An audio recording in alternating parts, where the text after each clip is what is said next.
Real quick, have to wish a very happy 70th birthday today to one of the great all-time guitarists, personalities, identifiable figures in rock music, the great Billy Gibbons of ZZ Top is 70 today, ladies and gentlemen.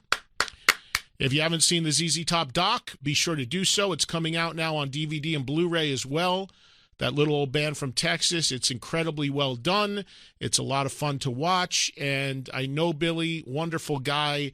And I was talking earlier about my trip to Switzerland. The reason I went to Switzerland was because that trip was originally for a party. I was originally going there. I just didn't randomly pick Switzerland. I was originally going there because I was invited to a party for Billy's birthday, which has been postponed. So I just went anyway with the family. But Billy's actual birthday is today. He's been on past LA Invasions, and wishing him a very happy 70th. The man with the best guacamole recipe in rock. Sorry, Jack White. I did not know that. Yeah. Also to note, you mentioned the documentary, that little old band from Texas. It will see a home video release coming up February 28th. All right, there's the date for that. But it is, that's really worth watching, even if you're just a casual ZZ Top fan. Really good.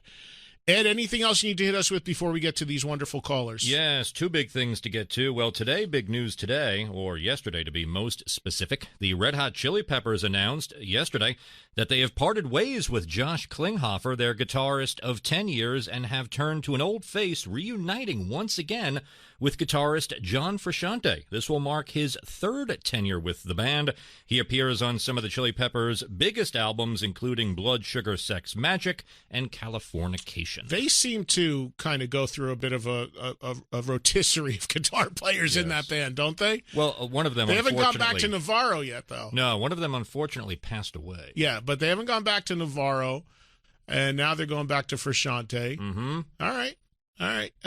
Speaking of Chili Peppers, Flea, we mentioned this in the Invasion briefly. My friend Fabrizio, who came on quickly, mentioned this. But Flea is helping out school music programs in some impoverished areas of L.A., and there's going to be a really cool event at a performance space called M3 in Anaheim, California. Not to be confused with the M3 Music Festival in Maryland. This is the name of a theater venue in Anaheim, right by NAMM. It's called M3. And the Thursday leading into NAMM, there's going to be a Pink Floyd tribute. There's going to be a bunch of celebrity jams. There's going to be a dinner. And all of the money raised is going to help this area in California, which needs great help with the school music program. So help out there if you can. It is a worthy cause, and that's the Thursday leading into NAMM. I'll try to provide some coverage for that as well when I'm out there around that time.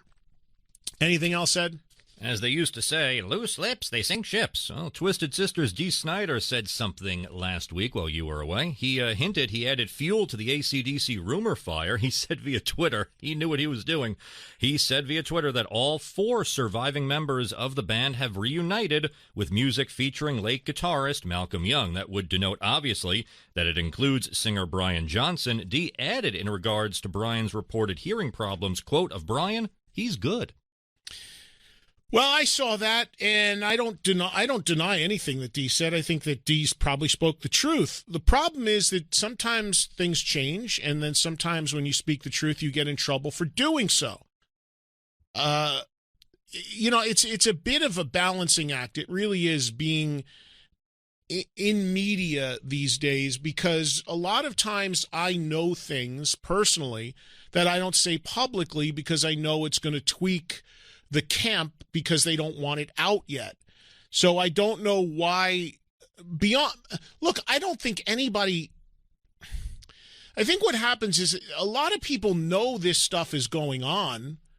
We had photos a year ago of all of AC/DC together at a studio in Canada. We know something has been cooking for a long time. We know that it was very close to this being announced a couple of times, and then it got pulled back. I never believed Brian's hearing issues were the reason for him being out of the band. I've never believed that for a second. And we know Malcolm has sadly passed away. We know there are these riffs that he recorded and these songs that he had wrote that are unreleased. So none of what Dee said, if you really follow along and are remotely educated about this, is really news. But what happens is when somebody of prominence says it and holds their hand up and says, yeah, I'm willing to vouch for this, it becomes a story. And we've seen this before. Look, my friend Jim Brewer, the comedian, went off about how Brian was treated and what really went on with AC/DC in his view. And that created a lot of problems for Jim. And a lot of problems for Jim and his friendship with Brian Johnson. Because even if what Jim said was 100% true, it doesn't necessarily mean the person wants it out there publicly. It's why I've always said if somebody tells me something, and plenty of people tell me things off the record in confidence, I do not go on the air with it. I do not go on Twitter with it. Because it's not being first or putting stuff out there is not always worth messing up somebody's marketing plan in rolling out information. And I'm not talking about Dee in this regard. There's a lot of people out there. The whole thing is about them being first. When they get the news out first, we're going to leak it. We're going to break it. I understand that because you want the attention that comes with that of being the person that does that. But that attention is not always the best thing because in retrospect, it could be held against you. So it's a bit of a balancing act in this world we're in today. Like, for instance, I knew I'm not even joking, and I'm not just saying this. I knew for at least 2 months before the Motley reunion was announced that Motley was reuniting. I knew for at least 6 weeks before it was announced that the Def Leppard Poison Motley tour was happening.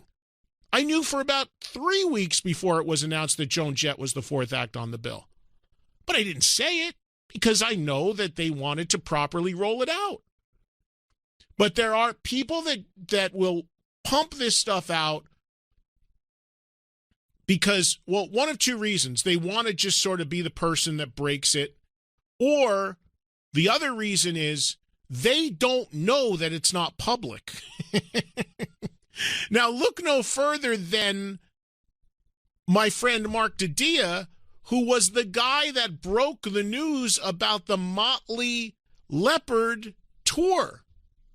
And he did it right down the hall in this building on Sirius XM on the Stern Wrap-Up Show. Now, he is not a media personality. He's a business guy. He's a manager in the music industry. And I haven't talked to Mark about this, but he probably did it casually off the cuff, not realizing the reverberations that it was going to cause. So that's what I'm saying. There's two different reasons people do it. They do it because they want to sort of get on the radar a little bit themselves. And, they know they're not supposed to be leaking this or breaking this, but screw it. I want people to know, first from me. Or they do it because they just don't know it's not out there yet. Which I think is what Mark did with the Motley thing. Which, by the way, I saw Nikki from Motley finally responded to that and said, yeah, well, we heard that guy's band's tour is canceled and he's been fired from managing the band. Neither of which is true. I think it's just Nikki jabbing back. But, meaning that Mark is no man, the band being the Black Crowes who Mark manages and the tour being their reunion. Which was kept under wraps on their end. Right. But here's where, if you listen to this show, you know that I saw teaser billboards for the Black Crowes reunion up here in New York. As I drove in from New Jersey, there was a billboard going into the Lincoln Tunnel with the Black Crowes logo on it. And I talked about that extensively on this show, saying that must mean a reunion is coming. Well, if you put up teaser billboards around the country, it's fair game to talk about. That's the whole idea of teasing something. it's just the lines have been blurred as far as what you can and can't do because of social media and what is and isn't fair game. It really is the case. It's really, and the idea of anything being kept secret is pretty much out the window. It's just not going to happen. It's going to leak. Even stuff that you guys may find out about publicly for the first time, people in the industry are talking about it for months in advance. You just it's kind of an unwritten rule. You don't go public with it. But sometimes people do because they want to rock the cart and get some attention, or sometimes they do because they don't know any better. And they just think, oh, that must be out there already, because they don't know what has or has not been made public yet. But the AC/DC thing is an ongoing saga. Anything can change. We still have no official announcement. And there's nothing in what Dee said that I don't think a lot of people sort of speculated to begin with. The only question is it actually going to happen, and when will it be announced? Because 6 months ago, there was stuff rumbling like the AC/DC announce is going to come any day, and it didn't. So we just really don't know what goes on until we get official notice. But we do know those guys were in Canada. We have the photos. We'll see. I do have one more thing to add about AC/DC, a fun fact.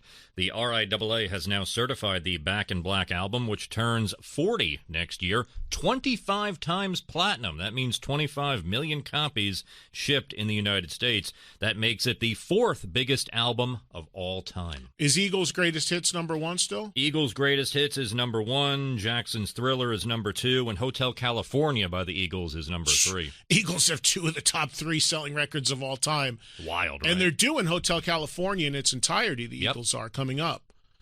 And, hey, 3 of the 4 are rock albums, so there you go. That's pretty cool.